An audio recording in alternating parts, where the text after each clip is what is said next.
Okay, let's start with the praises from Batman Dying is Easy. I'll say this, except for one action that I saw, one thing that Batman does in this, except for that one thing, this absolutely is the iconic Batman in character. This is how he would react, the things he would do. Now, you have to watch until the very end to get that, because I'm not going to spoil it for anybody, but there is a twist and turn, and occasionally you might see him do something you're thinking, what? But oh, he's doing it because of this or that or whatever. You get it in the end.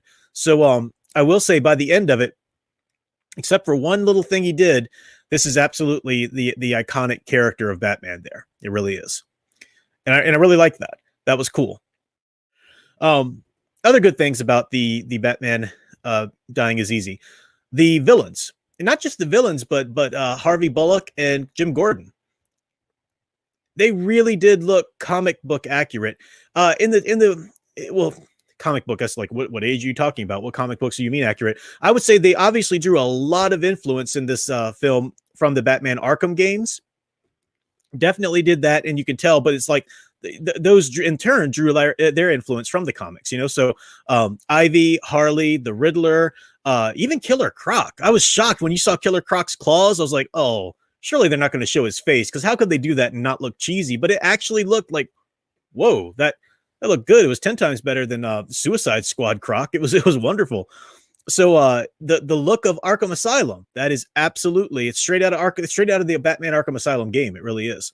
I even like the guy playing Hugo Strange, even though he approached the character very differently. It was like very much a younger kind of Hugo Strange, you know, in mannerisms and stuff. He still had the look, and I didn't mind a younger take, you know, that's fine. That didn't kill it for me at all. Like I said, Harvey Bullock, the character, looked like him. It was perfect. Barbara Gordon, even you see some cameos of her, pictures of her anyway, but you see a little bit of live action stuff. You even see Catwoman at the very end. If you wait until after the credits, you see a Catwoman clip, like a little hidden Easter egg there. Very cool. Very cool. I really appreciated, you know, I've already said that this Batman, except for one act that he does, is the iconic Batman in character. And I really appreciated how far they went with that he truly does care about people. He is out to save people.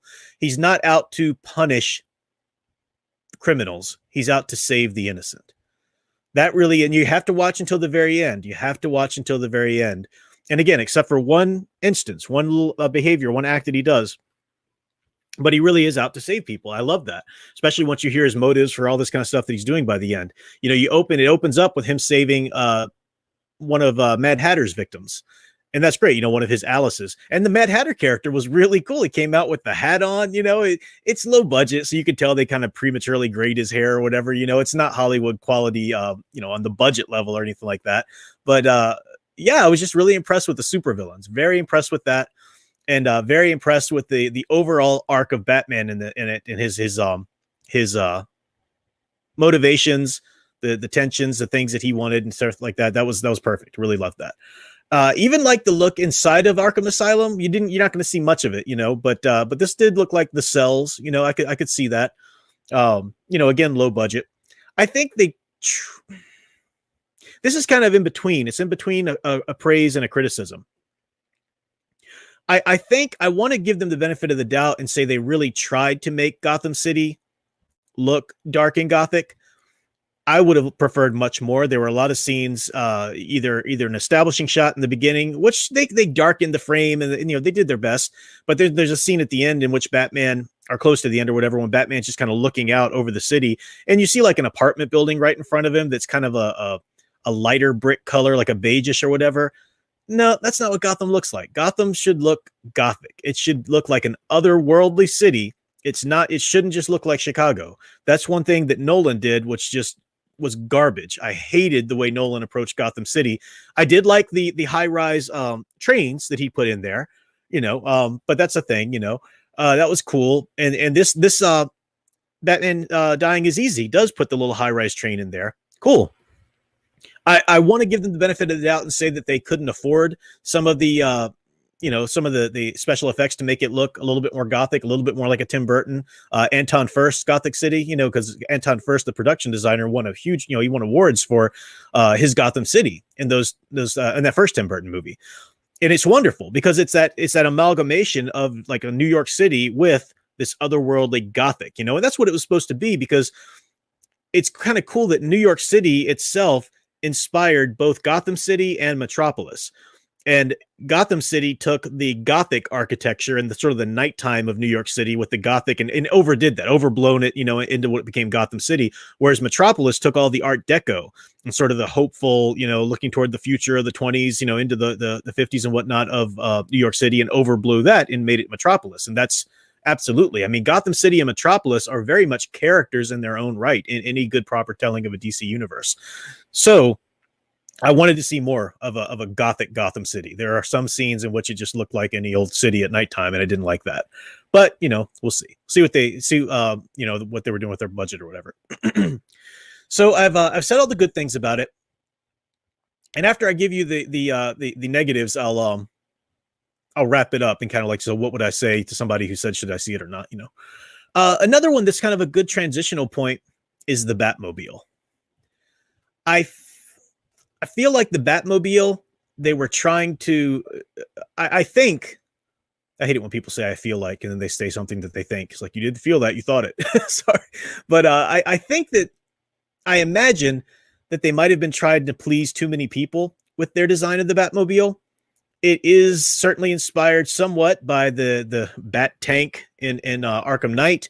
You can definitely see some influences of Zack Snyder's Batmobile, which is garbage.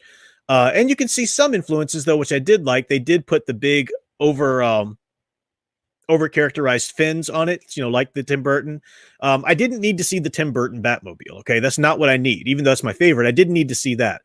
But I did want to see something that didn't look so tank-like. And this one had the extra wheels in the back. And it's a fan film, so they probably, I don't know where they got it. They probably found somebody who was, making this and bringing it to cons or something, and got, that's how it usually happens. I don't know. I have no idea how they got it. But it looked a little too military. It did look a little too military-esque for me. A little too Nolan Tumbler-esque for me. Didn't like that. Liked the touches that they put to really make it bat-like, but didn't like that. Hated, absolutely hated in every way, every single thing about that bat suit. That is not Batman. That's not Batman's suit. That was absolutely 100% taken from Batfleck.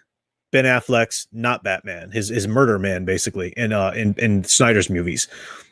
There are a couple little differences, obviously. It did look a little bit more armored on the chest versus just the duct tape funky looking suit that Affleck wears. But what do I mean by that? So what I mean by that, first of all, the fact that it was just so completely black. It was totally black. There was not even any, here's the problem. A full black suit can work.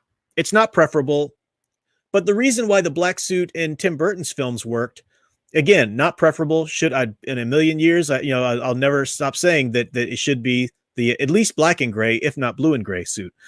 But the reason that a black suit can work is if you give it enough touches to truly make it look like a bat costume.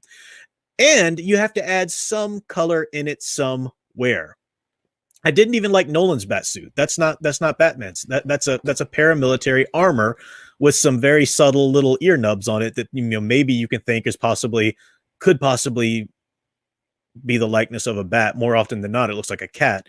At least Nolan's ears were proper length. They were sort of the shortest you could make them, was Nolan's ears, but they were proper bat ears, Batfleck's ears, they're just nubs. They're like, that might as well be a Catman. That wasn't Batman. That was Catman, Didn't like that about Adam West's suit. And it's kind of silly to compare Adam West because that's just a 100% different take on Batman. But at least Adam West's suit with those silly little tiny nubs on his side of his cowl, he did at least have prominent fins and a cape, that looked like, a bat and everything like that. So, but the problem with this Batman suit is it's all black, very short ears. If you're in the right lighting, you can sort of see a stencil of a bat on the chest, but it's so dark. And in the cape, it's so long too. You don't even really see the fins on the bottom of the cape that he just looks like a paramilitary vigilante. This is the Punisher. This is the Punisher in full body gear. in terms of the look, not the character. I'm just talking about the appearance, the costume here.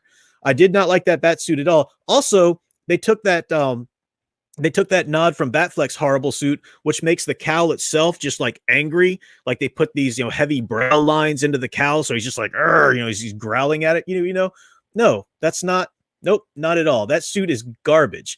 And the person who designed that suit, thinking that suit was a proper link to the kind of story they're trying to tell, was nope. Horrible decision. Horrible fail. Horrible fail. The guy playing Batman did a great job. This isn't a commentary on him either. This is a commentary on the suit and how he looked. His voice, I thought, was good. That was great. Very, very fine. But if you're going to have an all-black suit, like I said, the reason Tim Burton's looked good is because you had the high ears. Clearly, that's a bat head. You had the fins. You had the yellow oval. It's not just full black head to toe. You had some sort of yellow in there to signify safety. This isn't just a shadow coming from the night to terrify people. It is a hero coming to save people. You need that yellow in there somewhere, somehow, somewhere. Even the Nolan, which isn't enough, but I'm just saying, even the Nolan batsuit did have a little hint of gold in the belt, at least, not really yellow, proper yellow, but a little hint of gold, So this suit, garbage, horrible suit, horrible fail. Let me go ahead and talk about the thing that Batman did now, which is not in keeping with the iconic Batman. And this might be, it happens in the very beginning. So, it might be considered by some a little bit of a spoiler. I don't really think it is. It happens in the very beginning. But he, at one point, he's saving the girl, as I mentioned. It opens up with him saving one of Mad Hatter's victims from the Mad Hatter. So he takes out the thugs, and that's fine. It's really cool fight scenes too. I forgot to mention that when I was saying the good things about it. Really cool fight scenes where he's taking out the thugs in the room. It was, one of the bad things about Nolan's fight scenes was the camera never stayed on Batman. We never actually got to see the fighting. It would just cut away, or you just heard it more or saw some shadows flashing more than you saw actual fighting. And this didn't do that. This was well choreographed fighting. It did look like Batman knew his stuff. He was incapacitating these villains, these thugs. Very well done. I thought that was good. Then Mad Hatter runs in the room and he tries to take out Mad Hatter. He's telling, Mad Hatter, he's got him at this point. Mad Hatter's laying on the floor before Batman. He's completely powerless. Batman's won. Batman has won.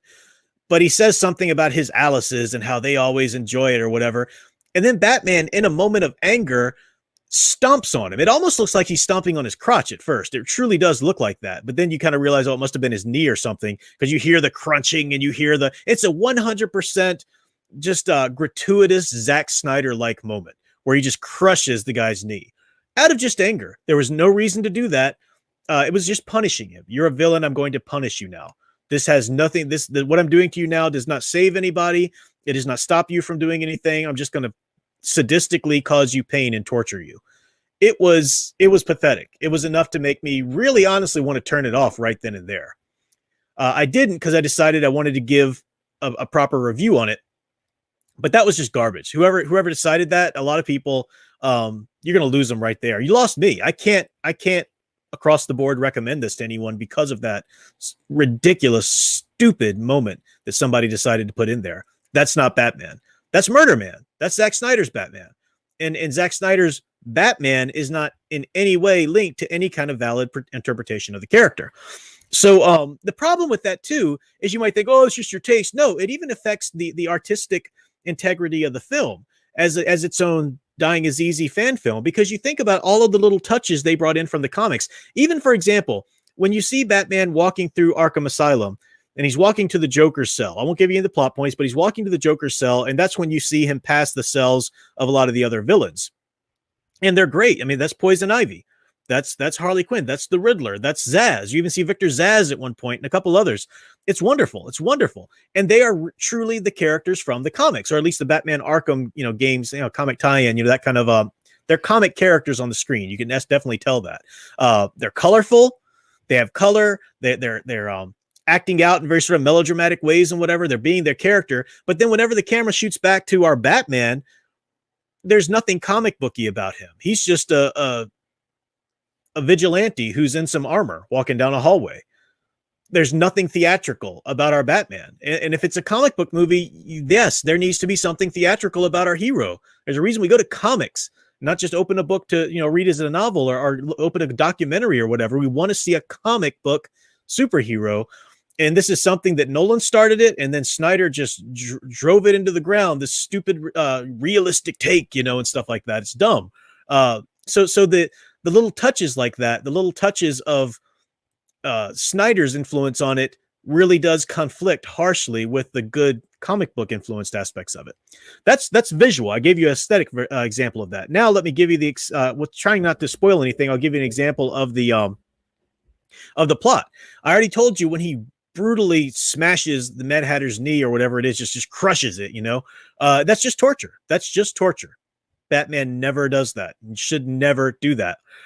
But I'm already hearing people say this stupid argument. Yeah, but if you just get to the end, no, that's not fun right there in the beginning. But if you just get to the end, oh man, it really is. It's just really, yes, it is a wonderful plot point in the end, how Batman cares about the victims and victims' families, and how he does everything he can to save them. It's a wonderful plot point. I love how they wrap that up.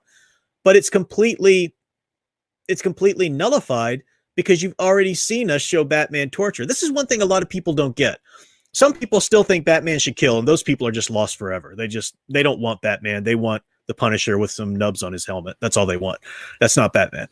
But there are some people who think, yeah, Batman shouldn't kill, but he is very brutal. He is very brutal. He's not afraid at all of doing serious physical harm to people who are in his way of saving innocence. Okay, if you're threatening another's life, if you're in his way, like actively trying to oppose him of saving an innocent victim, then yeah, you are fair game. Whatever happens to you happens to you. He's not going to kill you, but he'll cause whatever harm he has to. But he doesn't do it for delight. He doesn't do it out of revenge, and he doesn't do it gratuitously in any way. And that crushing Jervis Tech, Mad Hatter, that was Snyder's horror. That was Snyder's torture that he had Batman do, torturing victims and whatnot. It was garbage. So if you've got a Batman who already does that, is it really that big? Like, what does it mean later on when you talk about his one rule of not killing? So you're already willing to torture people and maim people. What is it? But I won't kill. Is it really that much of a space in between torturing sadistically and not killing? That's what a lot of people don't understand. They're like, oh, he could be brutal. He can do this and that. Even some of the Arkham games went too far with that, I think.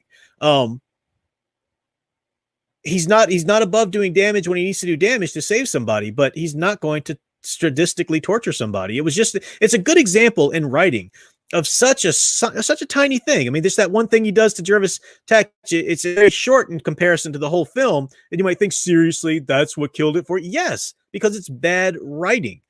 You made the character do something that you just thought was really cool, but because you did that, you established something in his character that doesn't match the arc you put him on.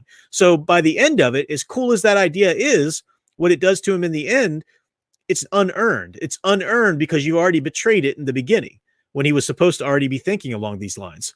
So no, I do not give Batman Dying Is Easy a thumbs up. I do not recommend it as an iconic Batman piece. And it's really sad because all of that is because of the one behavior and then the horrible batsuit, but they're linked and it's big. It's profound enough of an issue to kill the character. Now it's a great source of some cool, iconic Batman ideas.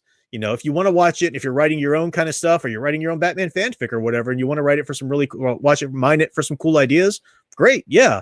But no, it's an example of one of the dangers that I've been pointing out of Batman and Superman and the DC universe. All of these people who try to defend the Snyder cut and try to say, oh, it's just give us our version. You can't, blah, blah, blah. No, it's not just your version.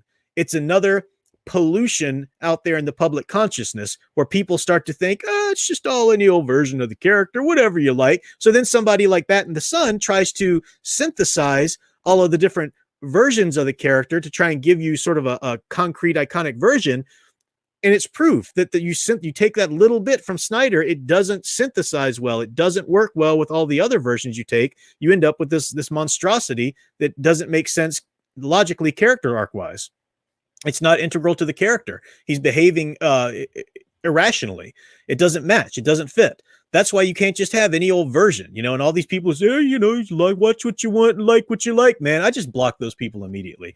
I just they're stupid, and then there's a level of stupid or just trolling or whatever it is that you just like. I can't waste my time trying to explain this to people over and over and over and over again. You know, we got to move on and graduate to a next level, folks. There's no such thing as, oh, it's just whatever anybody likes and versions. No, that does harm to the characters. It does harm to the mythologies. Schooner Tuna says they cannot seem to stop having Batman punish his villains. I know. And see, this is an example of how all of those little, just little version, whatever you want, they've polluted, they've poisoned the public consciousness in terms of who Batman really is. People don't know who the character is anymore. You know, as Fanman's pointed out, he is a dark knight. He's a dark knight. That means he's dark, but he's also a knight with all the chivalry, with all of the I'm going to save the innocent, protect the innocent that entails. People think knight is spelled N-I-G-H-T. And they just, the darkness, the darkness, the dark. No, it's K-N-I-G-H-T. You know, it's a big difference.